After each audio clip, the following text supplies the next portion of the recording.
ఉన్నారు. మరి దీని పర్యావసనమే అంబటి రాంబాబు గారి మీద దాడి, జోగి రమేష్ గారి ఇంటి మీద పెట్రోల్ బాంబులు ఏ విధంగా వేసి హత్య ఏ విధంగా అక్కడ భయభ్రాంతులకు గురి చేశారో మనమంతా కూడా చూస్తున్నాము. కాబట్టి మాజీ మంత్రులుగా ఉన్నా కూడా ప్రతిపక్ష నాయకుల ఇళ్లపై ఈ విధంగా మరి దాడి చేయిస్తున్నారంటే ఒక్కసారి ఈ రాష్ట్రాన్ని చంద్రబాబు నాయుడు గారు ఏం చేయదలుచుకున్నారో ప్రజలందరూ కూడా ఆలోచించాల్సినటువంటి అవసరం ఉంది. సూటిగా ప్రశ్నిస్తున్నాను నేను చంద్రబాబు నాయుడు గారిని, అసలు ఈ గొడవ కారణం ఏంటండి? జరగని కల్తీనేయిని జరిగిందని మీరే అవాస్తవాల్ని అసత్య ప్రచారాలని ప్రజల్లోకి తీసుకువెళ్లారు. అది మా వైఎస్ఆర్ కాంగ్రెస్ పార్టీకి ఆపాదించి మా నాయకుడు జగన్మోహన్ రెడ్డి గారిని ఆపాదించి మీరే కదా ఫ్లెక్సీలేసి రెచ్చగొట్టే ప్రయత్నం చేశారు. క్లియర్గా సిట్ చెప్పింది, ఛార్జ్ షీట్లో ఎన్డీడీబీ చెప్పింది, there is no animal fat added అని చెప్పింది, ఇట్ ఈస్ నాట్ డిటెక్టెడ్ అని చెప్పింది. అయినా కూడా మీరే రెచ్చగొట్టి మీరే ఫ్లెక్సీలేసి ఈ గొడవకంతా ఈ రభసకంతా కారణం మీరే కదా.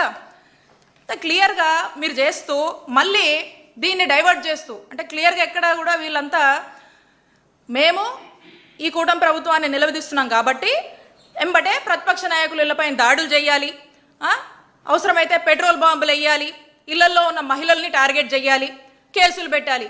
డైవర్షన్ పాలిటిక్స్ ఇదే కదా మీరు ఎంచుకున్నారు. ఎందుకంటే మీరు డిఫేమ్ అవుతున్నారు. ఈ తిరుపతి లడ్డు నెయ్యి వ్యవహారం, కల్తీ నెయ్యి వ్యవహారంలో కూటమి ప్రభుత్వం డిఫేమ్ అవుతుంది. కాబట్టి దీని డైవర్షన్ కోసం ఈ దాడులకు ఈ హింసలకు పాల్పడుతూ ఉన్నారు. మీరు మొన్న మహిళల్ని టార్గెట్ చేశారు, అక్కడ రాంబాబు గారి ఇంట్లో వాళ్ళ లేడీస్ అందరినీ కూడా టార్గెట్ చేస్తున్నారు. ఈరోజు మనకు స్పష్టంగా అర్థమవుతుంది. చంద్రబాబు నాయుడు గారు మళ్ళీ మాట్లాడతారు ఏమనంటే, ఎక్కడా కూడా మహిళలను అగౌరవించినా, మహిళల మీద అసభ్య పోస్టులు పెట్టినా, మహిళలకు సంబంధించి ఏ ఇబ్బంది వచ్చినా నేను సహించను, తక్షణమే కేసులు పెడతాం, అది ఇదని చెప్పి ఉపన్యాసాలు ఇస్తూ ఉంటారు కదా. మరి ఇవన్నీ కూడా గడప కూడా దాటవు మీరు చెప్పినవన్నీ కూడా. అలా మాటలకి మీ మీడియాలో రాసుకోవడానికి పరిమితం తప్పితే ఇవేమీ కూడా చేతల్లో సాధ్యమయ్యేటివి కావు. ఎందుకంటే మీరే మహిళల్ని టార్గెట్ చేస్తారు, మళ్ళీ మీరేదో మహిళలకు చేసేస్తున్నట్టు, మహిళా పక్షపాతిలాగా మహిళల గురించి తెగ ఆలోచిస్తున్నట్టు, మహిళకి ఏ ఇబ్బంది వచ్చినా మీరేదో తెగ చేస్తున్నట్టు మళ్ళీ మీరే బిల్డప్ ఇస్తారు. కాబట్టి ఇక్కడ నేనున్నాను, ఒక బీసీ మహిళను నా మీద పలుసార్లు దాడి చేశారు.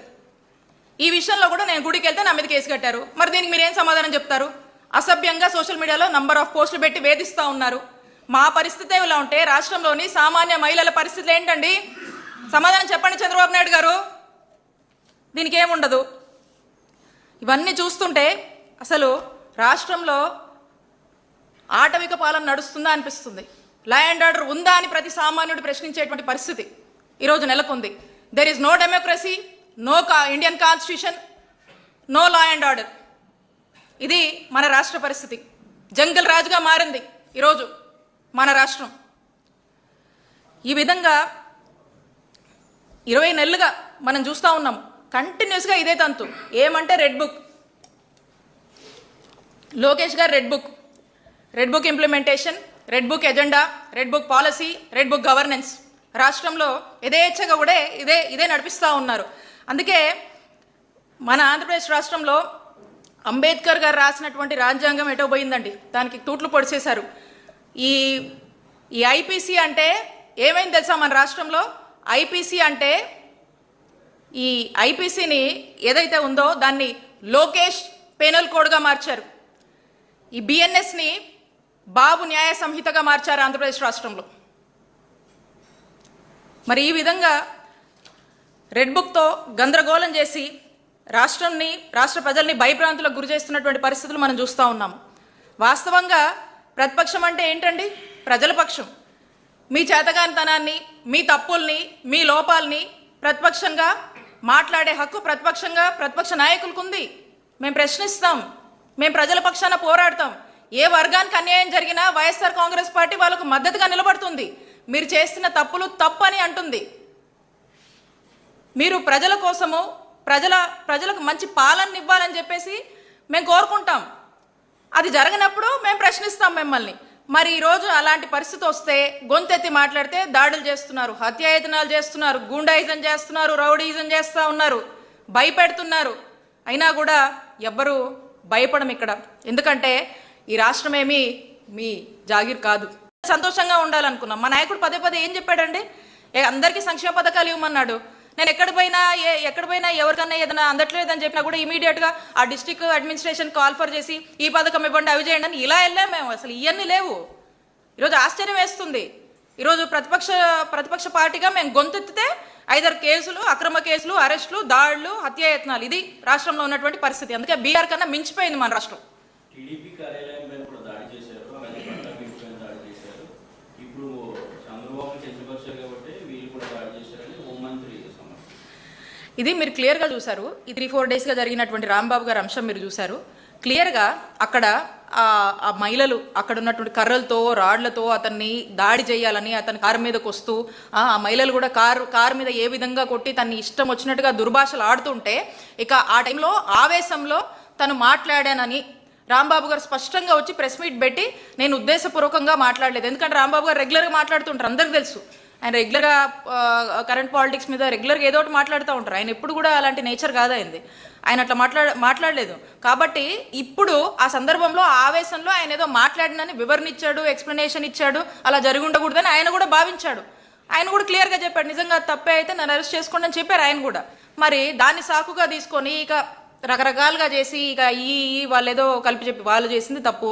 క్లియర్ అండి. ఒకటే, తిరుమల లడ్డు సంబంధించినటువంటి విషయంలో ఎటువంటి కల్తీ జరగలేదనేది స్పష్టమైంది రిపోర్ట్స్ ద్వారా. వైసీపీ వాళ్ళు బలంగా ఇది జనంలో తీసుకెళ్తున్నారు. ఇది వెళ్ళొద్దు, దీన్ని డైవర్ట్ చేయాలంటే ఇలాంటి హింస, ఇలాంటి ఏదో చెయ్యాలి కాబట్టి ఈ డైవర్షన్ కోసము ఈ విధమైనటువంటి అంశాలని తెర మీద తీసుకొచ్చి ఈ హింసని ప్రోత్సహించారు అంతే. ఇక వాళ్ళు దాన్ని కప్పిపుచ్చుకోవడానికి ఏది పడితే అది మాట్లాడుతున్నారు, అనేక అంశాలు తెస్తున్నారు. మొదటి నుంచి కూడా డైవర్షన్ పాలిటిక్స్ అనేటువంటి ఒక మోడస్ ఆపరెండాతో ప్రతి ఒక్క అంశం తీసుకొని ముందుకు వెళ్తున్నారు ఈ కూటమి ప్రభుత్వం. ఆ విధంగానే మనం చూడాల్సినటువంటి అవసరం ఉంది. గుంటూరు మహిళలు ఒకళ్ళే బయటకు వచ్చారు, రేపు రాష్ట్రంలో ఉన్న మహిళలు మొత్తం వస్తారు, మళ్ళీ మాట్లాడుతూ మళ్ళీ వస్తామని చెప్తున్నారు. అదే అన్న, ఇప్పుడు మనం చూస్తూ ఉన్నాము గుంటూరు మహిళలు ఆ ఎమ్మెల్యే గారు ఏ విధంగా మాట్లాడారో. హింసని పాలకులుగా ఉండి వాళ్ళే మాస్ వార్నింగ్లు ఇస్తూ హింసని వాళ్ళే ప్రోత్సహిస్తున్నారు. ఇది తప్పు. ఇది ఒక చెడు సంస్కృతి, ఇది ఒక విష సంస్కృతి. దీనికి ఫుల్ స్టాప్ పడాలి. ఇది కరెక్ట్ కాదు. ప్రతిపక్షంగా ప్రజలకు సంబంధించినటువంటి అంశాల్లో ఏదైనా మాట్లాడేటువంటి హక్కు ప్రతిపక్షంగా ఈ డెమోక్రసీలో మనకుంది. అపోజిషన్ పార్టీ చేసే పని వాళ్ళు చేసుకుంటారు. యాజ్ అ పబ్లిక్ రిప్రజెంటేటివ్స్ వాళ్ళు చేసే చట్టాలు వాళ్ళు చేసుకుంటూ వాళ్ళు ప్రజలకు మంచి అడ్మినిస్ట్రేషన్ ఇవ్వాల్సినటువంటి బాధ్యత వాళ్ళకు ఉంది. వాళ్ళే ఈ విధంగా మాట్లాడుతున్నారంటే ఎటుపోతుంది? అదే అంటా ఉన్నాం, రాష్ట్రంలో లా అండ్ ఆర్డర్ పూర్తిగా ఫెయిల్ అయింది. There is no democracy. Indian constitution పక్కన పెట్టారు. ఈ రాష్ట్రంలో only red book politics, red book implementation మీద పూర్తి ఫోకస్తో ముందుకు వెళ్తున్నారు. అందుకే ఇవన్నీ జరుగుతున్నారు. వాళ్ళే అధికారంలో ఉండి ఈ విధంగా ప్రోత్సహిస్తున్నారు. ఒక్కటే చెప్తా అన్న, మీ అందరికి కూడా తెలుసు, మేము ఐదేళ్లలో మాకెంతమంది కార్యకర్తలు ఉన్నారు. మా పార్టీ మాకు మంచి మాస్ కార్యకర్తలు ఉన్నారు. మా వాళ్ళు తలుచుకుంటే ఒక్కరోజు ఏమైపోయేవాళ్ళు? మీరు అందరూ ఒక్కొక్క నాయకుడిని తలుచుకుంటే ఏమైపోయేవాళ్ళు? ఇప్పుడు మీ క్యాబినెట్లో కూర్చున్నారు 70% మంది మా నాయకుడిని, మా పార్టీని ఇష్టం వచ్చినట్టు మాట్లాడారు. మీ మీద పెట్టాలి కేసులు, మిమ్మల్ని శిక్షించాలి. కానీ మేము అలా చేయలేదే. మేము సంయమనంతో మేము ఆ పద్ధతి ఎంచుకోలేదు. మేము ప్రశాంతంగా మంచి చేయాలి, మంచి గవర్నెన్స్ ఇవ్వాలి అని మా నాయకుడు దృష్టి పెట్టాడు. మేము తలుచుకుంటే చేయలేమా ఏంటి? మాకు లేరా ఏంటి కార్యకర్తలు? మాకు లేరా ఏంటి మహిళలు? ఏమనుకుంటున్నారు?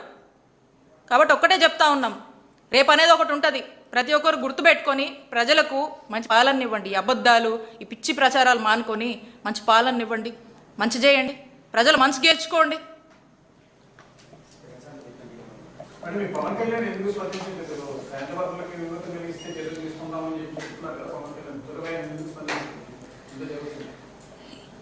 ఇప్పుడు వాళ్ళు డిఫెన్స్లో పడ్డారు కదండి, డిఫెన్స్లో పడ్డారు కాబట్టి ఇక ఆయన ఏం మాట్లాడతలేదు. మాకు కూడా తెలియదు, మేము కూడా చూస్తా ఉన్నాం ఎందుకు మాట్లాడలేదు. ఆయన ఏదన్నా మా మీదకి అసత్య ప్రచారాలు చేయాలన్నా, ప్రజల్ని రెచ్చగొట్టాలంటే ఆ టైంకి వస్తారు, మాట్లాడతారు. నిన్న కూడా ఎవరో చెప్తా ఉన్నా, నిన్న కూడా చూసాము. మరి ఆ మీటింగ్లో లడ్డు వ్యవహారంలో అందరూ వైసీపీ వాళ్ళు చాలా స్పీడ్గా ఈ వాస్తవాన్ని ప్రజల్లోకి తీసుకువెళ్తున్నారు. నాకే పట్టిందా, మీ ఎవరికి పట్టలేదా, మీ ఎవరు మాట్లాడలేదని ఏదో అలిగి వెళ్ళిపోయారని వింటా ఉన్నాం. మేము కూడా, మీ దృష్టి కూడా వచ్చి ఉంటుంది. దాన్ని బట్టే అర్థమవుతుంది మరి ఆయన ఇలాంటి సందర్భాల్లో మరి